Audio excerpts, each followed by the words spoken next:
ಓ ಬಂದ್ರಾ, ನಿಮ್ಗೋಸ್ಕರನೇ ಕಾಯ್ತಿದ್ದೆ. ಏನ್ ರೆಡಿ ಆಗ್ಬಿಟ್ಟಿದ್ದೀನಿ ಅನ್ಕೊಂತ ಇದ್ದೀರಾ? ನಾನು ರೆಡಿ ಆಗಿ ಎಲ್ಲಿ ಹೋಗ್ತಿದ್ದೀನಿ ಅಂದ್ರೆ ನಿಮ್ಗೆ ಗೊತ್ತಾಗ್ಬೇಕಂದ್ರೆ ಫುಲ್ ವಿಡಿಯೋ ನೋಡಿ ನಿಮ್ಗೆ ಗೊತ್ತಾಗುತ್ತೆ. ಸೊ ನಾನು ಕಾರಲ್ಲಿ ನಮ್ಮ ಮಾವ ಜೊತೆ ಹೋಗಿದ್ದೆ. ಎಲ್ಲಿಗೆ ಅಂದ್ರೆ ಹೋಗ್ಬೇಕಾದ್ರೆ ಫುಲ್ ಟ್ರಾಫಿಕ್ ಜಾಮ್ ಆಗೋಗಿತ್ತಮ್ಮ.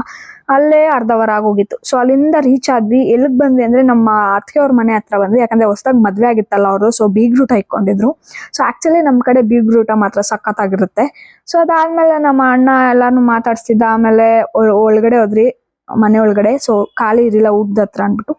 ಸೊ ಅಲ್ಲಿ ಸ್ವಲ್ಪ ಹೊತ್ತು ಆದ್ಮೇಲೆ ಊಟ ಬಂತಿ ಖಾಲಿ ಆದ್ಮೇಲೆ ಹೋದ್ವಿ. ಅಲ್ಲಿ ಹೋಗ್ತಿದ್ರು, ಅವ್ನು ಆಲ್ರೆಡಿ ತಿನ್ಬಿಟ್ಟಿದ್ದ.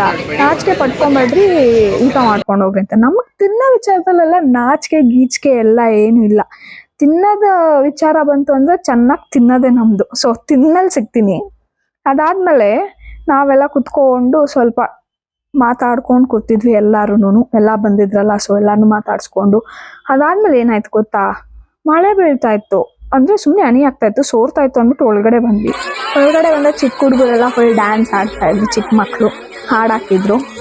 ಸೊ ಅವ್ರನ್ನ ಹಂಗೆ ಮಾತಾಡ್ಸ್ಕೊಂಡು ನೋಡ್ಕೊಂಡು ಅದಾದ್ಮೇಲೆ ತಿರುಗಿ ವಾಪಸ್ ಮನೆ ಕಡೆ ಬಂದ್ವಿ.